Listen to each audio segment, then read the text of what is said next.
Geography and history are often deeply connected. As English explorer Captain John Smith once wrote, geography without history seemed like a carcass without motion. With that in mind, today we're going to look at a fascinating and often forgotten story, how the Netherlands played an important role in the American Revolution. If you know more than a little about the American Revolution, you know that France played an important role in America's victory for independence by providing money, men, and material. But there is another lesser-known contributor to the United States victory, the Netherlands. Its official name at the time was the Republic of the Seven United Netherlands, also commonly known as the Dutch Republic. This is the predecessor state of modern-day Netherlands, though at the time this also included parts of modern-day Belgium. Now, the Netherlands wasn't officially an ally of the United States, nor did they support the United States with soldiers, both of which probably contributes to why they are often forgotten. Great Britain actually saw the Netherlands as an ally of theirs at the beginning of the Revolution, but the Netherlands officially declared themselves neutral in the war. What the Netherlands was more interested in than a U.S. victory was making money. And they weren't too concerned with who they were making the money from, but by the end of the war, the United States and the Dutch Republic would have a common enemy. This is how the Dutch would support the war effort trade. Before I go further, let me first provide some context. At the time of the American Revolution, though slowly declining in power by the 18th century, the Netherlands was a global leader in trade, controlling territories across the globe and a worldwide network of seafaring trade routes.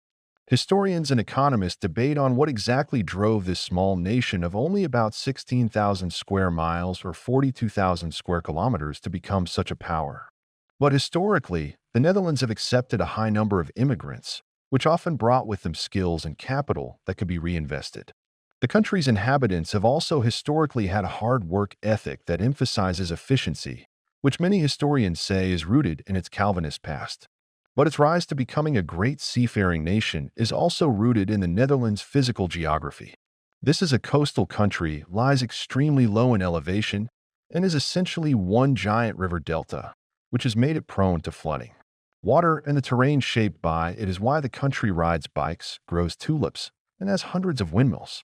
But water didn't just shape culture within its mainland borders. The physical geography combined with the aforementioned cultural characteristics of the Netherlands turned the Dutch into expert and efficient shipbuilders and motivated its population to seek trade opportunities across the globe. And one of those places was the 13 colonies.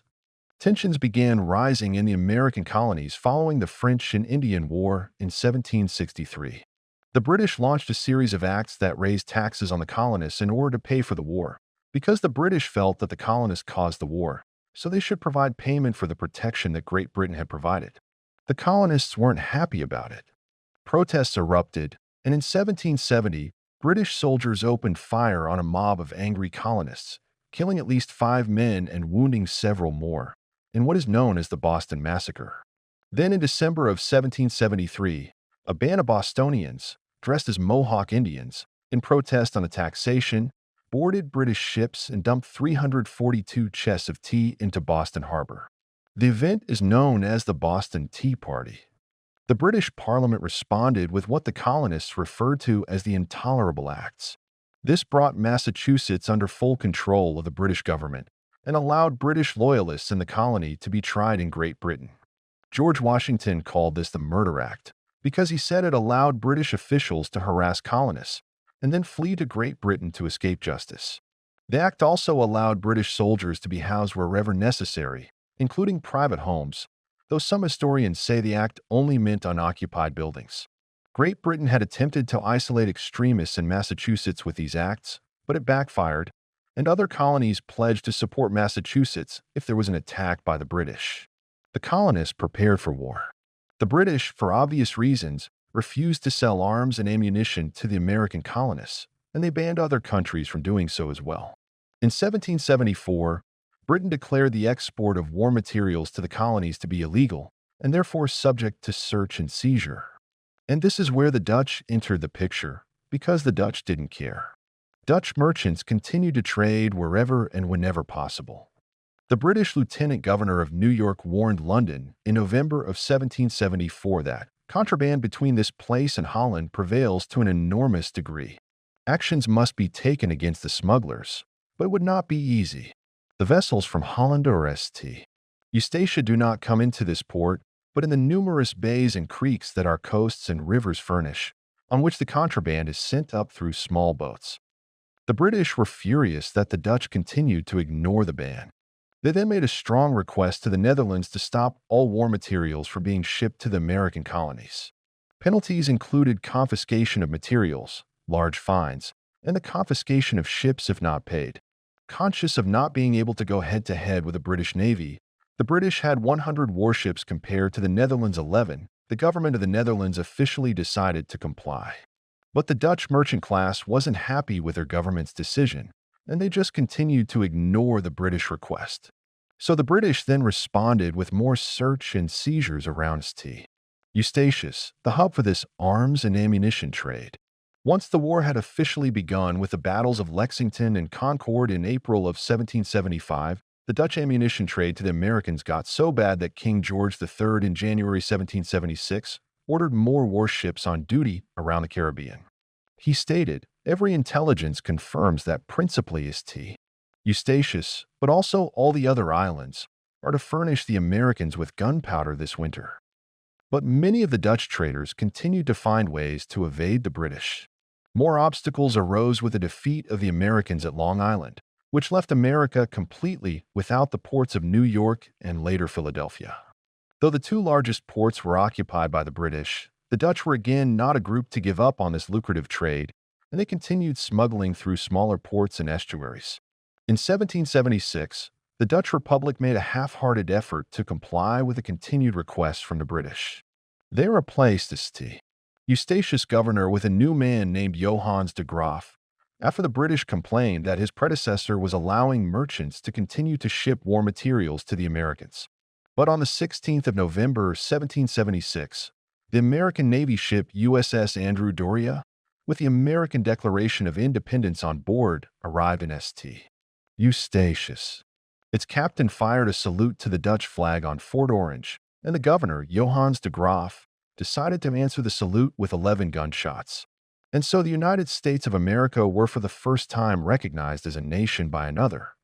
So now not only were the Dutch preventing the Americans from running out of ammunition, allowing the revolution to continue, they had now recognized the British colony as a sovereign nation. On top of this, the Netherlands was actually supposed to have provided 6,000 troops to the British for the war, as was the terms of a past treaty. In 1778, when France was persuaded to join in the fight against the British, the Dutch traded with them as well. But with the French, they traded mostly naval stores. The French needed supplies for their naval construction, but were unable to obtain them themselves due to the blockade of the Royal Navy. So they turned to the Dutch, who were privileged by a concession obtained after their victory in the Second Anglo-Dutch War, known as the principle of free ship, free goods, which was enshrined in the Anglo-Dutch Commercial Treaty of 1668. According to the treaty, naval stores were not considered contraband, as long as the Dutch remained neutral, which the Dutch claimed they were. But of course, the British just declared naval stores illegal and started arresting Dutch ships. And as always, Dutch merchants continued to evade the British. The Dutch-British relationship became more hostile on the 31st of December 1779, when the two countries had a brief naval engagement. The British wished to inspect Dutch ships for what they considered contraband destined for France. The Dutch initially refused and threatened the British with force, before finally backing down.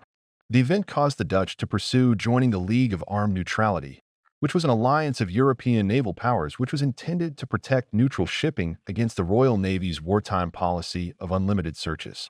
The British government saw this move as a threat, and it could potentially embroil Great Britain in a war with its other members, Russia, Sweden, and Denmark-Norway.